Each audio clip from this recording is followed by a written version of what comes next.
Assalamualaikum warahmatullahi wabarakatuh.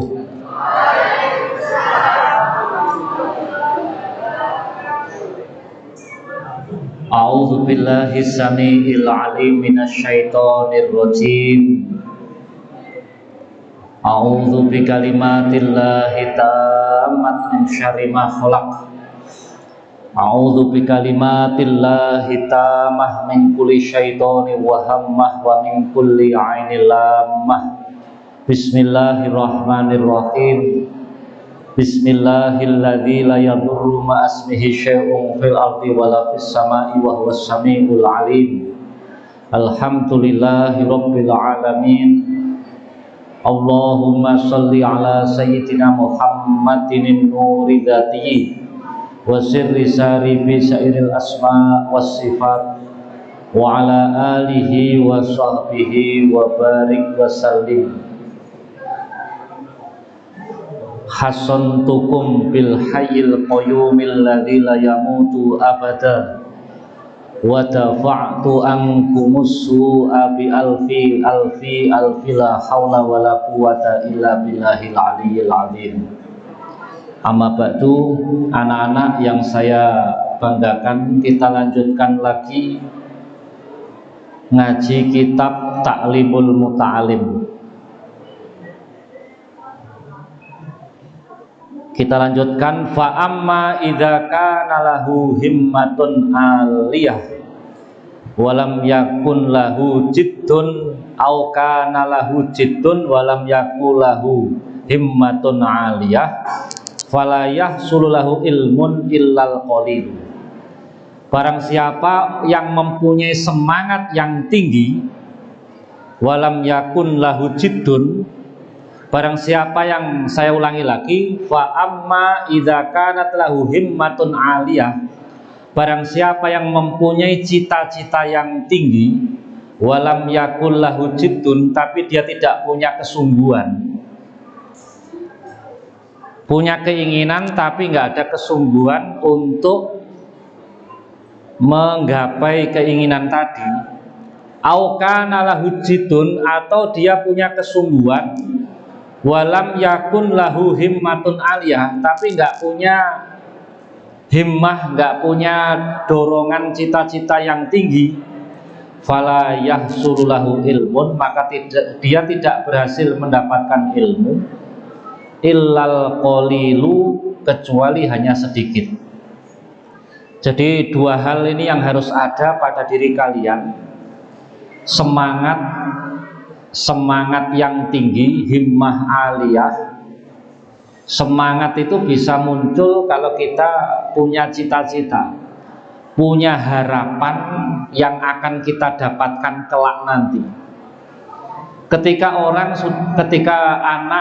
kalian, ketika kita punya harapan yang ingin kita dapatkan, pasti akan menumbuhkan himmah, menumbuhkan semangat, dan itu harus dibarengi dengan jiddun. Jid itu kesungguhan. Kalau hanya punya semangat yang tinggi tapi kesungguhan nggak ada, atau sebaliknya ada kesungguhan tapi nggak punya himmah, ya nggak punya cita-cita, nggak punya semangat. Secara fisik dia itu seakan-akan sungguh-sungguh, tapi dalam hatinya itu kosong, nggak ada harapan yang ingin digapai. Itu yang semacam itu dalam menuntut ilmu, dia tidak akan mendapatkan ilmu kecuali hanya sedikit saja. Makanya anak-anakku semuanya, agar punya himmah, ya, punya semangat yang tinggi, paling tidak lihatlah orang-orang yang sudah sukses dalam menuntut ilmu, ya. Lihatlah orang-orang yang punya prestasi dalam menuntut ilmu. Bacalah riwayat perjalanan orang-orang yang berprestasi dalam menuntut ilmu. Bertemanlah dengan teman-teman yang punya semangat dalam menuntut ilmu. Itu nanti bisa mempengaruhi kalian untuk mempunyai semangat yang tinggi. Demikian juga kesungguhan. Kesungguhan ini dalam makna berusaha secara fisik menggapai keinginan yang tinggi itu. Ini pun juga bisa ditumbuhkan ketika kalian berteman dengan teman-teman yang sungguh-sungguh dalam belajar, berkaca dengan orang-orang yang punya prestasi dalam belajar, itu nanti akan mendorong kesungguhan. Kemarin Kamis saya sampaikan, senyampang kalian masih umur aliyah seperti ini, otak masih cerdas-cerdasnya, fisik badan juga masih kuat-kuatnya, insya Allah nanti ini adalah kesempatan yang berharga untuk kalian. Ini merupakan kesempatan yang berharga untuk kalian. Kesempatan seperti saat ini nggak akan ada lagi, ya, nggak akan kembali lagi waktu itu. Nanti ketika waktu ini sudah semakin berjalan jauh, kalian lulus, setelah lulus itu kuliah atau mungkin kerja, kesempatan menuntut ilmu, kesempatan belajar sudah nggak ada lagi, semangat sudah berubah, ya. Sementara ilmu masih kurang, ya. Ilmu pengetahuan masih kurang, ya. Dan ilmu pengetahuan itu bekal untuk hidup, ya.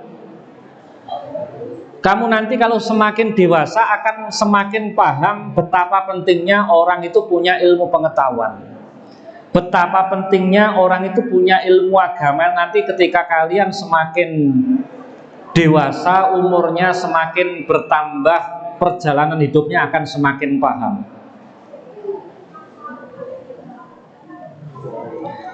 Anna Dzulqarnaini, ketika Raja Iskandar Dzulqarnain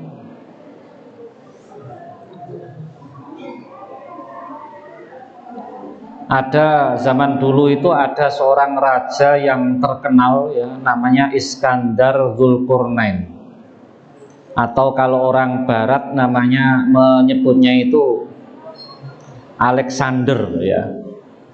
Dia diperkirakan masa hidupnya itu 256 sampai 224 sebelum Masehi. Jadi 256 tahun sebelum Nabi Isa dilahirkan. Kalender Masehi itu patokannya kan kelahiran Nabi Isa. Raja Iskandar Dzulqarnain ini disebut Dzulqarnain. Qarnain itu mempunyai dua tanduk karena kekuasaannya dua wilayah yang sangat luas, yaitu barat dan timur, ya. Dan kisah Iskandar Dzulqarnain ini sempat diabadikan dalam surat Al-Kahfi saat mengalahkan sekelompok orang yang sangat bengis dan kejam yang disebut Ya'juj dan Ma'juj, ya. Iskandar Dzulqarnain ini seorang raja yang adil, yang soleh dan beriman kepada Allah. Lama aroda ayyusafiro liyas tauliya alal masyriqi wal maghribi syawarul hukama bidzalika. Ketika Raja Iskandar Dzulqarnain ini mau bepergian untuk menaklukkan wilayah timur dan barat, syawarul hukama'a, ia bermusyawarah dengan orang-orang bijak fidzalika, tentang rencana dia tersebut. Waqala Ia berkata, kaifa usafiru lihadzal qadri minal mulki. Bagaimana saya harus bepergian hanya untuk sekedar mendapatkan urusan kekuasaan ini. Bayangkan seorang raja besar, raja agung, kekuasaannya mulai penjuru barat dan timur. Ketika mau menaklukkan negeri, dia masih mikir, saya bepergian jauh ini hanya untuk sekedar kekuasaan seperti ini. Fa inna dunya, sesungguhnya dunia itu qalilatun, sedikit, faniyatun, kelak juga akan hancur. Wa mulkud dunya, dan kekuasaan dunia, amrun hakirun, perkara yang hina. Falaisa hadza, dan semuanya ini min uluwil himmati, bukanlah termasuk cita-cita yang tinggi. Bayangkan ya, angen-angen, silakan diangen-angen seorang raja agung, raja besar, penguasa penjuru dunia barat dan timur. Ketika mau menaklukkan wilayah-wilayah itu, mau mengadakan penguasaan, ketika mau berangkat dia masih mikir, buat apa ya saya harus capek-capek menaklukkan semuanya ini? Toh dunia ini adalah sesuatu yang kelak nanti akan hancur, dan nilainya juga kecil, dan kekuasaan dunia adalah amrun hakirun, perkara yang hina. Dan ini juga bukan termasuk himmah yang aliyah, bukan termasuk cita-cita yang tinggi. Faqolal hukama'u, maka orang-orang bijak menjawab, safir, pergilah, liyah sulalaka mulkud dunya wal akhirati, kelak kamu akan mendapatkan kekuasaan dunia dan akhirat sekaligus. Qala, kemudian Raja Iskandar Dzulqarnain menjawab, hadza ahsanullah, ini bagus ya, ini adalah niat yang bagus. Artinya apa? Iskandar Dzulqarnain tadi saat mau berangkat untuk menaklukkan negeri-negeri dari ujung barat sampai timur, dia sempat mikir, kalau hanya ini yang saya inginkan, kalau hanya kekuasaan seperti ini yang saya cita-citakan, ini tentu sesuatu yang remeh-temeh ya. Kekuasaan dunia ini kan remeh-temeh, semuanya akan berakhir dengan kematian ya. Raja-raja besar di dunia mulai pertama sampai nanti pun juga hanya tinggal cerita satu persatu, hanya namanya dan kisah sebagian sejarahnya saja yang tertulis. Orangnya sudah harus ke alam barzah, dan di sana pun juga sudah nggak jadi raja lagi, sama dengan makhluk-makhluk Allah yang lain. Waktu itu Iskandar Dzulqarnain mikirnya juga sempat seperti itu. Ya memang raja yang soleh mikirnya seperti itu. Lalu oleh para penasihatnya diberi nasihat, safir liyah sulalaka mulkud dunya wal akhirah. Sudah, yang penting sekarang kamu berusaha pergilah kamu, niscaya kamu nanti akan mendapatkan kekuasaan dunia dan kekuasaan akhirat. Kekuasaan akhirat itu maksudnya apa?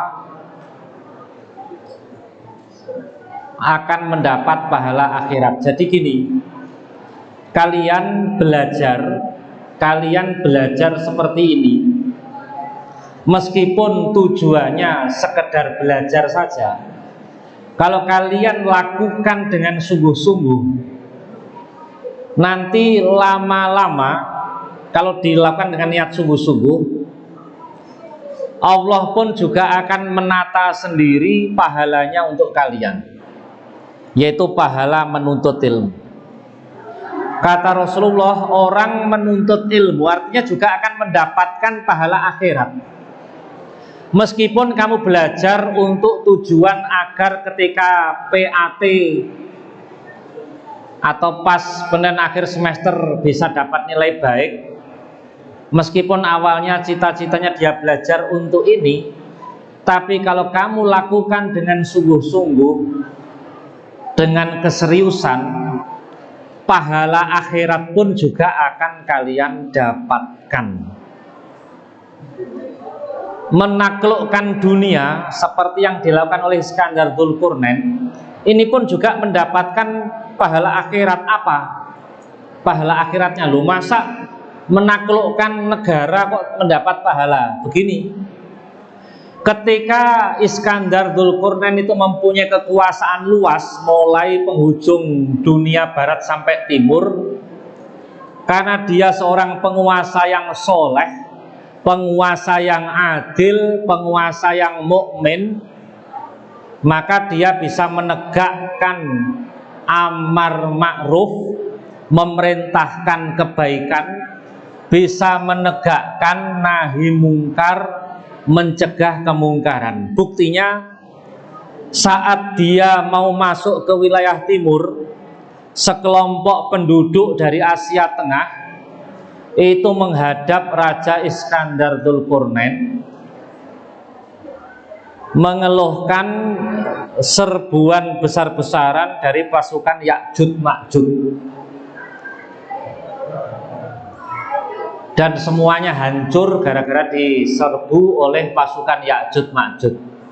Akhirnya Raja Iskandar Dzulqarnain mengerahkan pasukannya untuk menghalau pasukan Ya'juj Ma'juj, dan pasukan Ya'juj Ma'juj itu didesak sampai masuk ke dalam jurang, lalu dimasukkan, didesak lagi sampai masuk ke dalam gua, lalu pintu gua itu kemudian ditutup oleh Raja Iskandar Dzulqarnain dengan cor-coran besi bercampur tembaga. Ya, sampai sekarang ini bekasnya masih ada di daerah pegunungan Asia Tengah, antara negara Azerbaijan sampai negara, ya di sekitar negara Azerbaijan.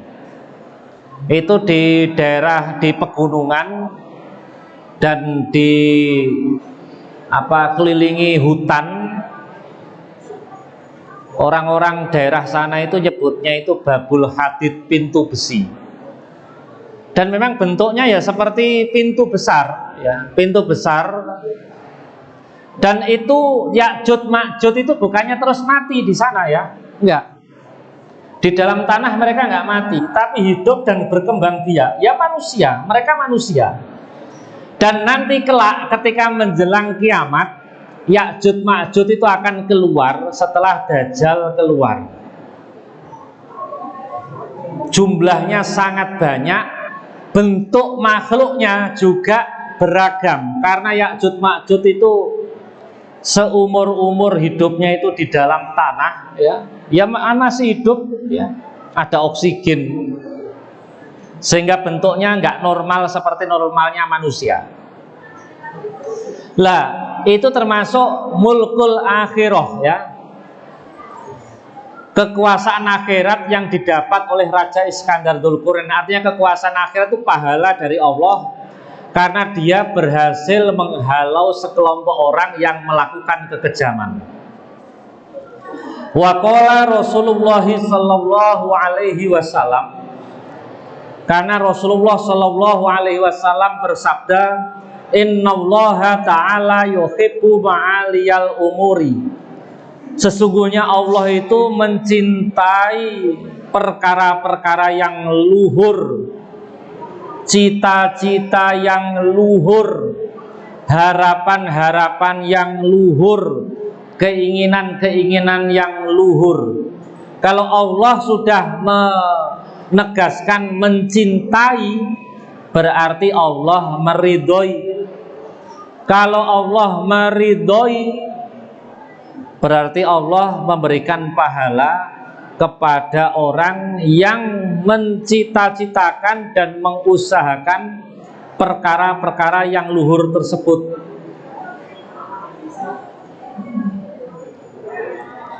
Kalian pengen pinter, ya, pengen pinter segala macam ilmu, atau ya pengen punya prestasi, pengen nanti bisa kuliah dengan lancar setinggi-tingginya, setelah itu pengen memanfaatkan ilmunya dengan seluas-luasnya.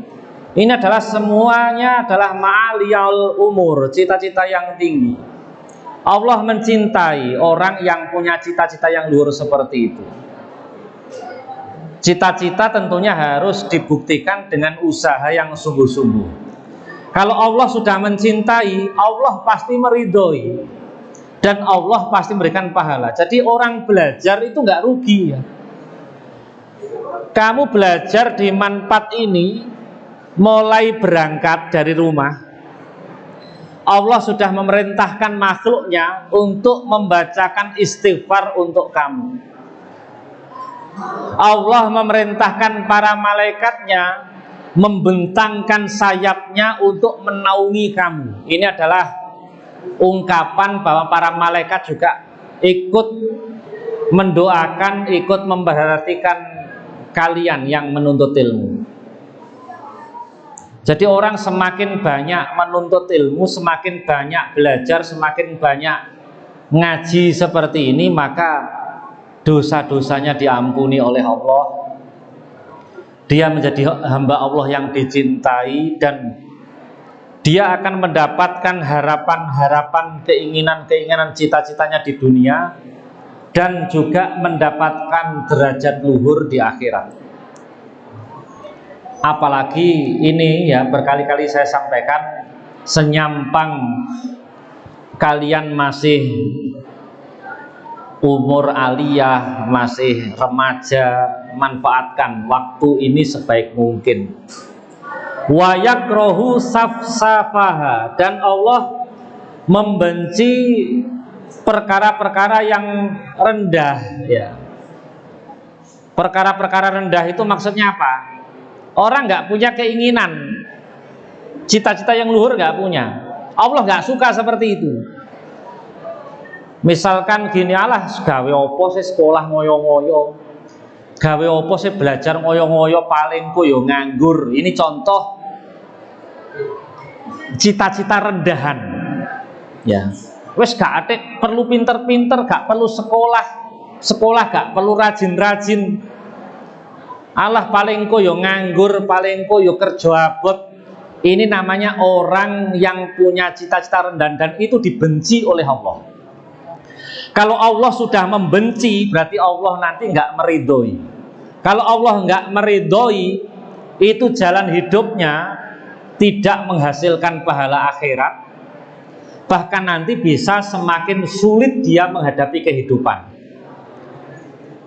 Lapo sak lapo itu keliru, usaha ini keliru, gak bener. Soro, naudzubillah min dzalik, repot dari urusan dunia sampai akhiratnya. Uripe donya yo malih soro, malih ruwet. Setelah itu sholat pun juga nggak pernah lagi. Biasanya setelah orang itu kalau hatinya nggak punya cita-cita yang luhur, nggak punya keinginan yang luhur, nggak punya harapan yang luhur, tapi malah sebaliknya yang rendahan, Allah membenci orang seperti itu. Allah nggak ridho dengan orang seperti itu. Biasanya hidupnya itu malah nggak ada manfaatnya sama sekali ya. Iya, sampai beribadah pun kesulitan mencari waktu. Fala tu'ajil bi amrika wastadimhu fama sholla asoka kamustadimi. Dalam berusaha, falatu ajil itu gupuh, gak oleh ya. Gupuh, kalau orang gupuh itu akhirnya gak teratur berpikir. Wastadimhu, tapi yang ajek ya. Ngerti gupuh ya, gupuh itu terburu-buru, dan itu memang gak boleh ya, gak benar, karena berpikir ini gak sistematis. Angen-angen juga gak enak ya, gak pas, bisa keliru. Tapi wastadimhu, tapi yang ajek, yang langgeng, yang kontinu dalam berusaha. Fama sholla asoka, dan orang yang lemah semangatnya, tidaklah kamu stadimi seperti orang yang ajek semangatnya dalam menggapai harapannya. Qala Abu Hanifah, Imam Abu Hanifah berkata li Abi Yusufa kepada Imam Abu Yusuf muridnya, rahimahumallahu ta'ala, semoga Allah merahmati keduanya. Kunta balidan, Imam Abu Hanifah berkata kepada muridnya, kunta balidan, kamu dulu itu lamban dalam berpikir.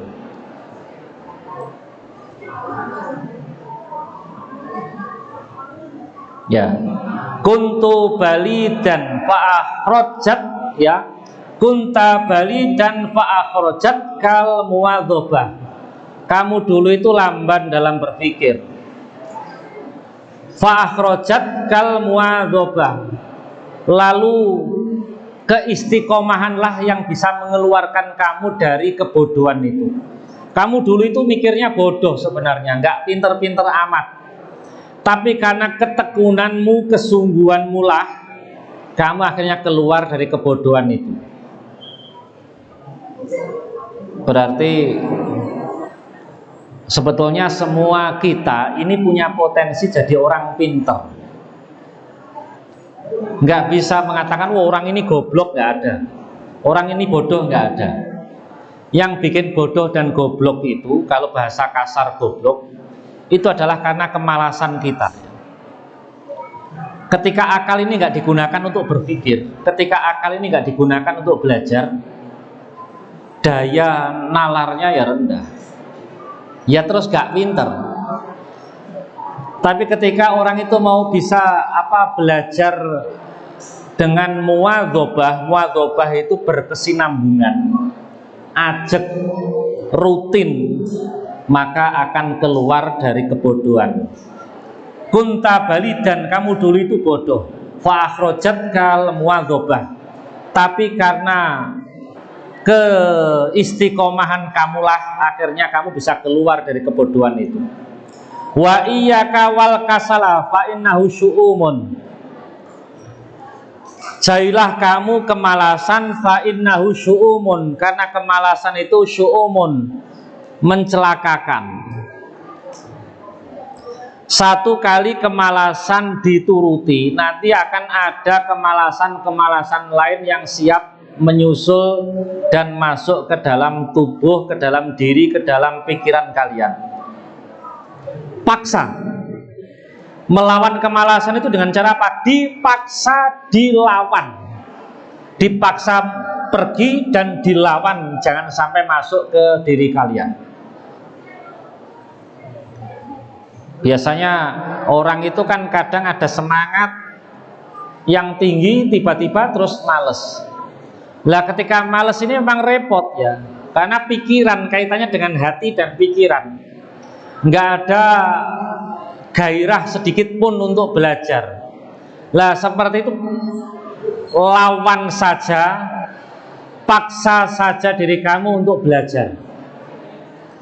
Karena kemalasan itu kalau dituruti syu'umun, membawa kesialan ya.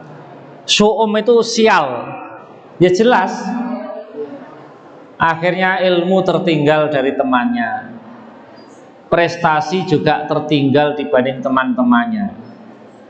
Dan yang ketiga, dia akan semakin menumpuk kemalasannya, sehingga semakin berat untuk keluar dari kemalasan itu.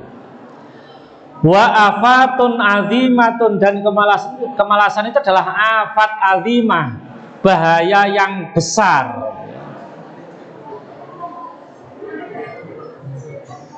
Kamu bisa nyampe di Man Krecek ini karena kamu berusaha untuk menyelesaikan perjalanan kamu dari rumah kamu sampai Man Krecek. Kalau misalkan kamu males, kamu gak akan sampai di Man Krecek ini.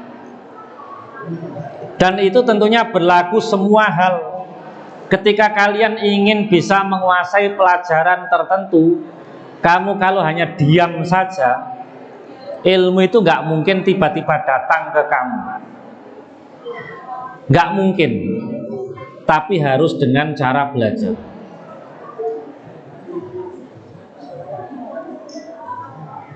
Qala Syekhu al-Imamu Abu Nasrin As-Sofaru al-Ansori rahimahullahu ta'ala. Syekh al-Imam Abu Nasr As-Sofar al-Ansori rahimahullahu ta'ala berkata, ya nafsu, wahai jiwa, la turhi anil amali, janganlah kamu lambat dalam beraktivitas, fil birri dalam kebaikan, wal adli dan keadilan. Adil itu proporsional. Proporsional itu sesuai dengan kapasitasnya. Wal ihsani dan berbuat baik untuk orang lain, fi mahlin dalam kemalasan.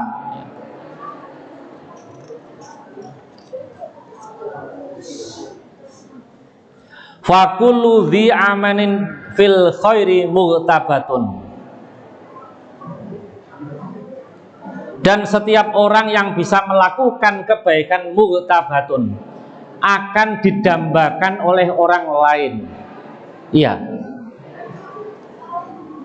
Kalian semangat dalam belajar, punya prestasi yang luhur, itu nanti juga akan mempengaruhi teman-temannya untuk bisa melakukan atau mempunyai prestasi yang sama dengan kalian. Jadi akhirnya apa? Mempunyai nilai kebaikan kepada orang lain. Wa fi bala'in wa syu'umin kullu dzi kasalin. Dan setiap orang yang mempunyai kemalasan itu hidupnya fi bala'in dalam bencana, wa syu'umin dan kesialan. Sial. Syu'um, sial itu artinya mau apa saja itu enggak pas ya. Mau apa saja enggak pas. Ya karena memang sudah terlanjur males. Orang yang sudah terlanjur males itu ya apa-apa akhirnya enggak tepat dan enggak pas ya. Karena sudah enggak terlatih untuk sungguh-sungguh. Wa qadit tafaqali bihadzal makna, dan saya pengarang kitab Ta'limul Muta'alim mempunyai syair yang serupa. Da'in nafsi takasula wat tawani, wahai jiwaku tinggalkanlah at-takasula, malas-malas, wat tawani dan ogah-ogahan. Wa illa, dan jika kamu tidak mau meninggalkan kemalasan dan ogah-ogahan, fa'asbiti fidzal hawani, maka niscaya kamu akan berada dalam kehinaan.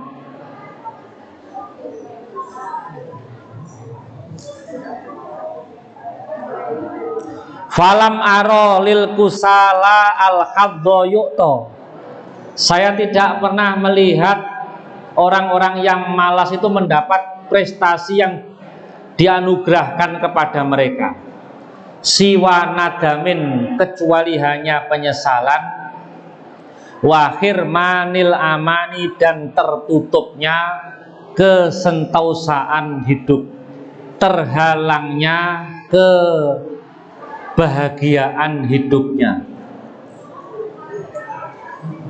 Wakila, dan dikatakan, kam min hayain wa kam min ajzin wa kam nadamin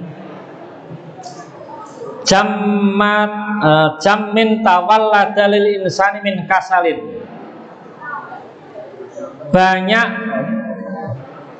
sifat lemah, kemudian penyesalan, tawallada lil insani min kasalin, yang muncul pada diri manusia itu disebabkan karena kemalasan. Ya, kebodohan, penyesalan, kelemahan itu kebanyakan muncul dari kemalasan yang dimiliki oleh seseorang. Iyyaka an kasalin fil bahfi an subahin, jauhilah kamu dari malas-malas dalam hal membahas sesuatu yang belum kamu pahami dari ilmu.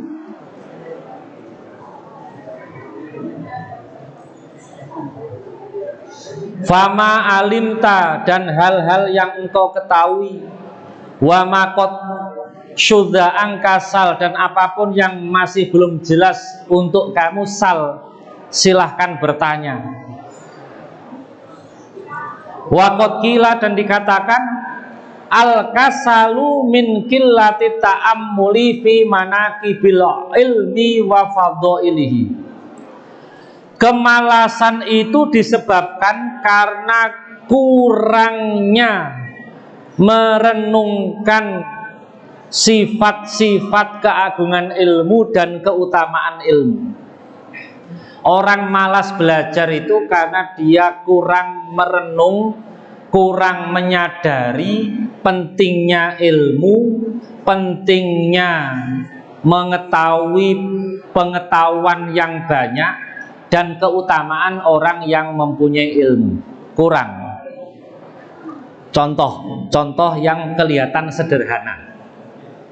Kita kalau mau sholat itu disyaratkan harus suci badan, suci pakaian, dan suci tempat sholat. Suci pakaian ini bukan sekedar dicuci pakai sabun terus wangi, setelah itu kering disetrika lalu dipakai sudah dianggap suci. Tapi harus memenuhi syarat bagaimana dia itu melakukan pembersihan najis pada pakaiannya itu. Kalau pakaiannya itu memang terkena najis sampai kemudian masuk kategori suci. Itu kalau nggak belajar fikih tentang toharoh nggak bakalan bisa. Misalkan kalau nyucinya gini ya, ada baju kena kencing campur dengan baju yang nggak kena kencing, kencing di baju itu belum disucikan ya, langsung dicampur, masukkan mesin cuci, setelah itu diaduk, kasih sabun, lalu dikeringkan. Yang seperti ini bukan suci, tapi najisnya malah campur merata. Ya, meskipun baunya sudah bau sabun, meskipun dikasih pengharum, terus dipakai untuk sholat. Gimana mau sah sholatnya? Meskipun alasannya loh, saya nggak tahu loh kalau yang seperti itu masih najis. Nggak tahu kalau seperti itu ya tetap dosa ya, karena dia punya kesempatan untuk belajar tentang tata cara bersuci, dia nggak mau melakukan sehingga akhirnya dia bersucinya itu ngawur ya. Ini contoh pentingnya ilmu, urusan yang kelihatannya sepele, kayak nggak penting ya, tapi itu pokok. Kemudian di dalam tubuhnya juga gitu ya. Di badannya ini ada najis, misalkan dia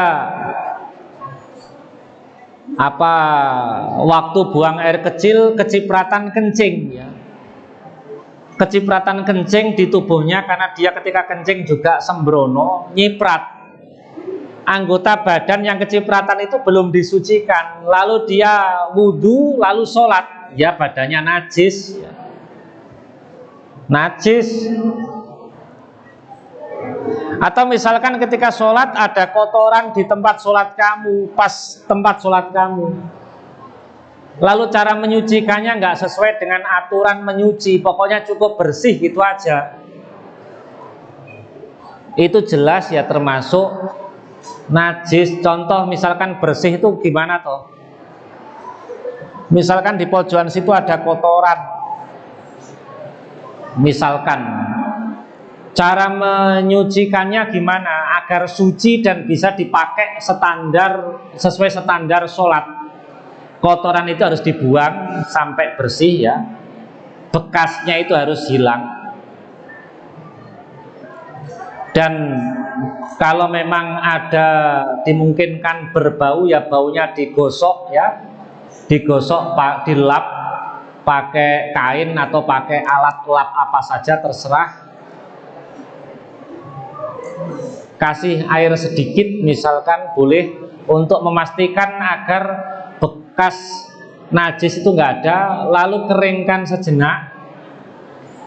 Seperti itu posisinya adalah najis hukmiyah, secara hukum masih dianggap najis tapi belum suci.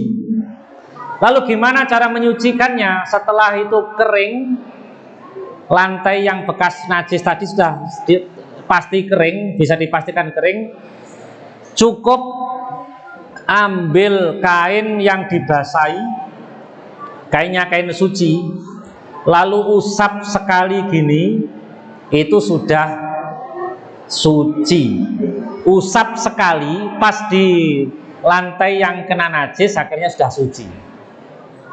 Ojo ketika ada najis langsung digosok pakai alat ngepel, akhirnya najisnya ya rata semasjid ya. Meskipun dikasih pengharum atau pembersih lantai, akhirnya status harumnya status harum najis misalkan. Ini pentingnya ilmu bersuci ya dari najis. Kelihatannya sepele, kelihatannya nggak penting, kelihatannya hanya gitu-gitu aja. Tapi kalau keliru ya tetap keliru ya. Makanya orang kalau angan-angan betapa pentingnya kita ini harus mengetahui banyak hal, mengetahui ilmu pengetahuan, insya Allah akan ada semangat untuk belajar, untuk ngaji, untuk meningkatkan pengetahuannya. Fayam bagi maka seyogyanya lil muta'allimi bagi peserta didik ayyab asa nafsahu alat tahsili, untuk membangkitkan dirinya alat tahsili, untuk mendapatkan wal jiddi dan kesungguhan, wal muwadhabati dan keistiqomahan, kesinambungan, bitta'ammuli dengan merenungkan fi fadhailil a'mali tentang keutamaan ilmu. Membangkitkan semangat belajar itu dengan merenungkan tentang pentingnya ilmu. Fa'inal ilma, sesungguhnya ilmu itu yabqa akan abadi, bibaqo ilmaklumati dengan tetapnya pengetahuan, wal malu wal mala yafna, dan harta itu nanti kelak akan hancur. Ilmu itu abadi ya. Ilmu pengetahuan yang ditemukan sekian ribu tahun yang lalu sampai sekarang ya tetap bermanfaat untuk kehidupan manusia. Ilmu agama juga gitu ya. Ilmu agama misalkan kayak kitab Ta'limul Muta'alim, ini masa hidupnya yang nyusun itu tahun 626 Hijriah, sekian ratus tahun yang lalu, sampai sekarang masih tetap abadi ilmu ini. Wal malayafna, sedangkan harta itu kelak akan hancur. Zaman dulu seperti yang diabadikan dalam Al-Quran, ada orang kaya raya namanya Qorun. Qorun itu hidup pada era Nabi Musa. Saking kayanya ada pegawai khusus yang bertugas memikul kunci, anak kunci gudangnya. Jadi anak kunci gudang milik Qorun itu bukan hanya satu ombyok setangan gini, enggak, tapi beberapa pikulan, saking banyaknya dan saking kayanya. Tapi dalam waktu sekejap ya, tidak lama Allah mengazab Qorun dan harta bendanya itu akhirnya tenggelam di dalam tanah. Setelah itu sudah tinggal kisah dan ceritanya saja. Makanya ada istilah harta karun, itu hanya istilah metaforis ya, istilah untuk menggambarkan harta yang terpendam. Meskipun sebetulnya sudah nggak ada, lenyap, malah menjadi kisah yang untuk diambil pelajaran. berarti orangnya memang nggak baik. Sedangkan ilmu pengetahuan meskipun sudah sekian ribu tahun yang lalu tetap akan abadi, karena memang untuk dijadikan pedoman oleh manusia dalam kehidupannya.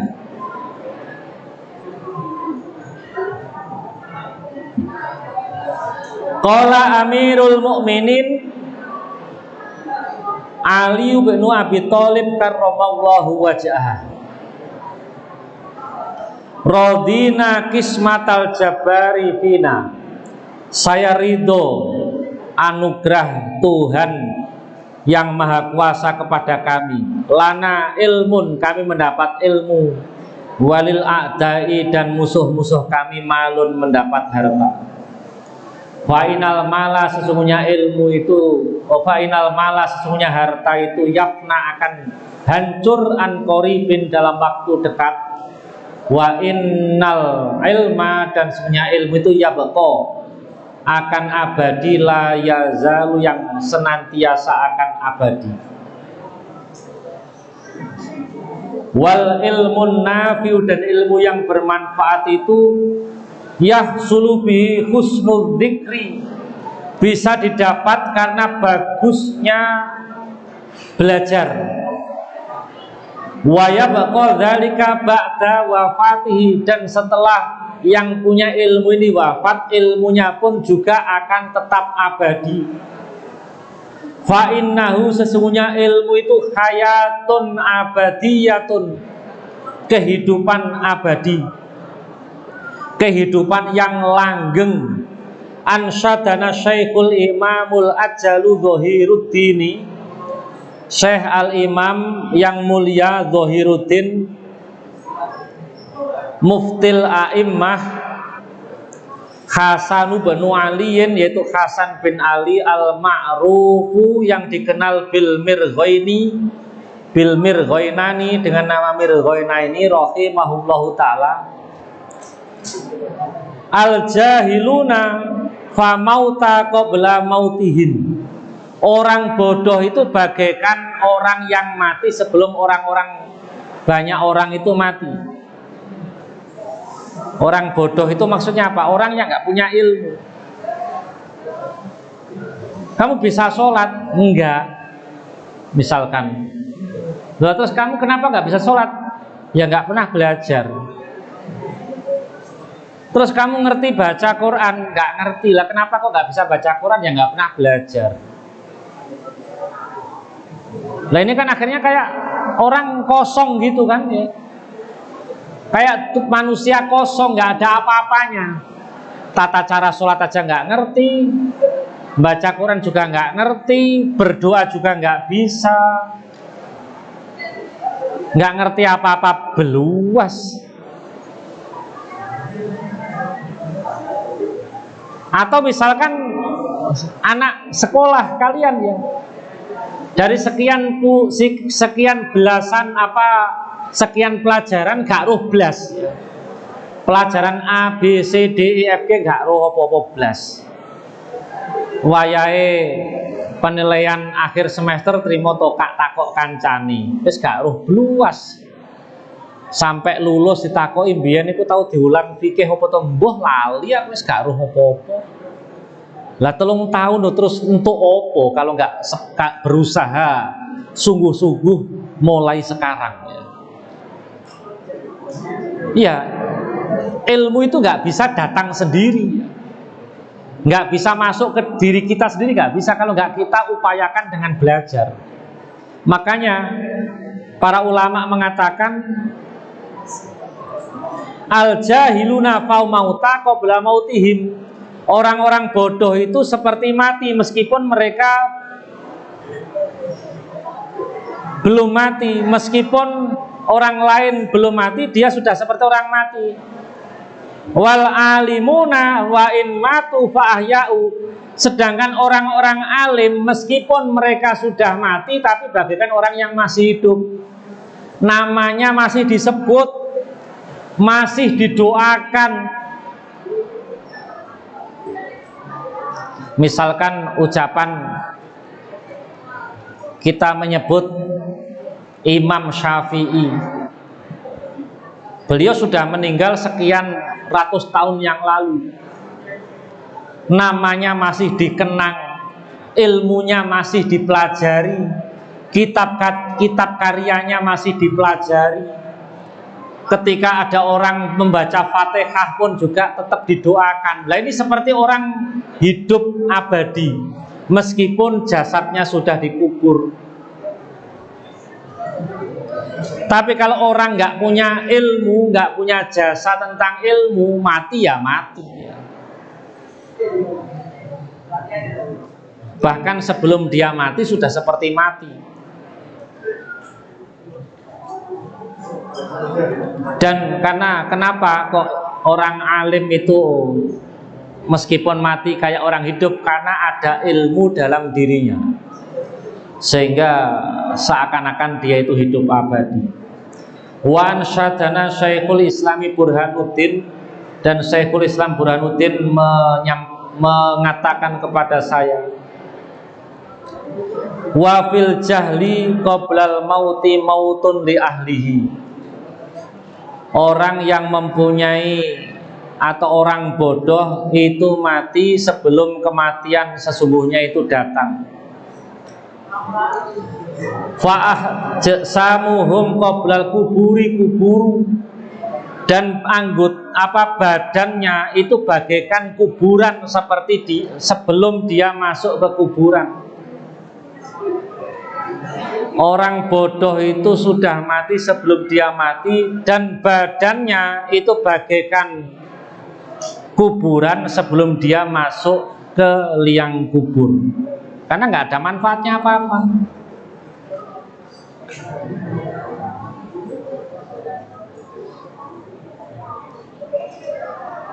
Wa innam ro'an, sesungguhnya manusia, lam yahya, tidak hidup, bil ilmi, dengan ilmu, mayyitun, mati. Artinya orang yang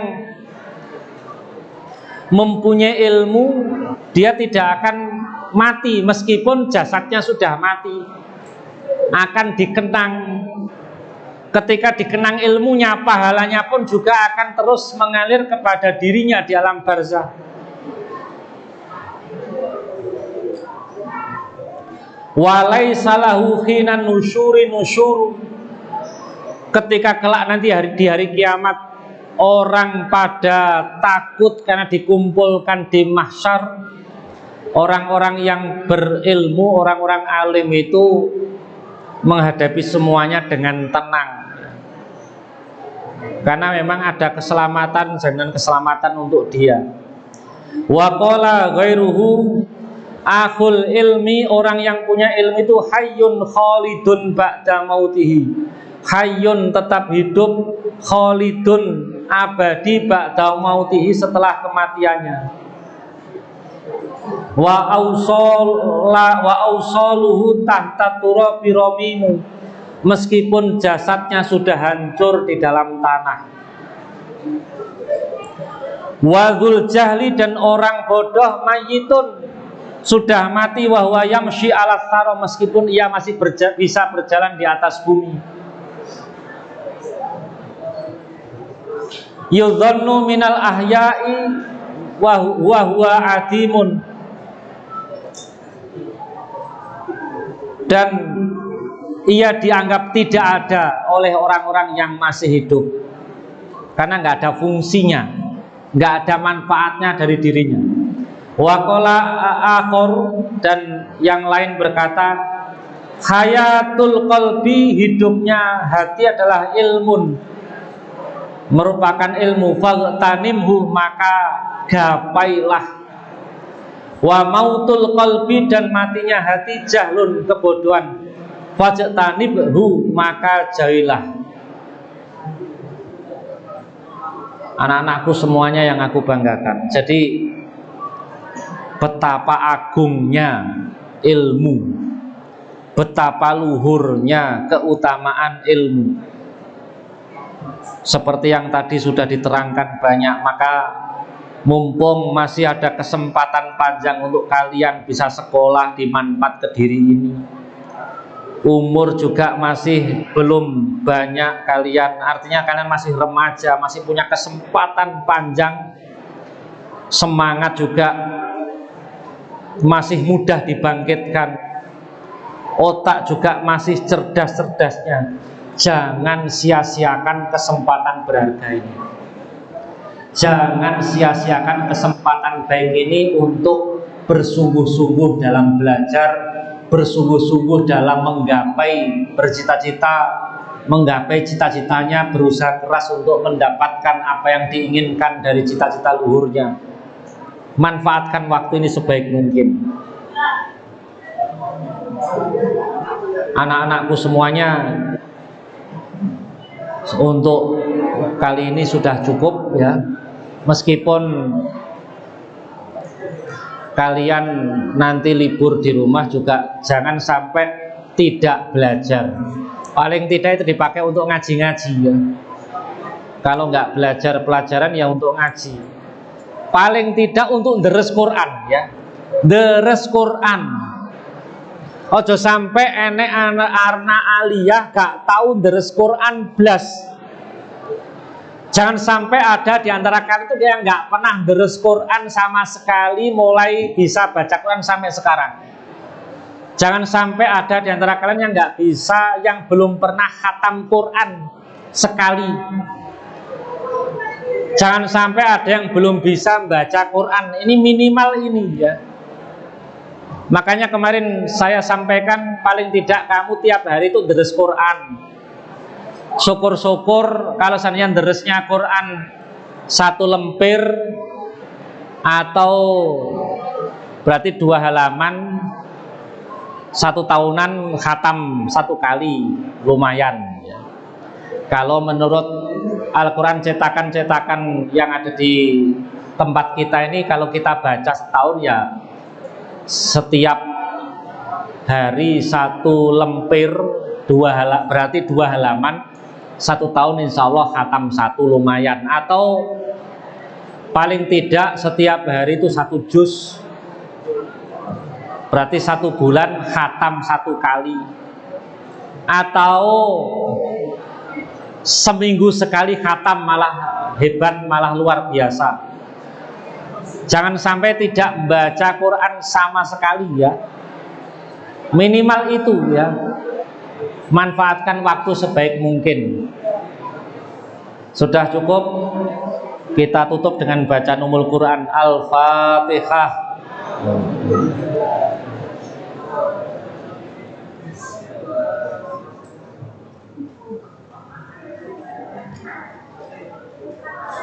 Assalamualaikum warahmatullahi wabarakatuh.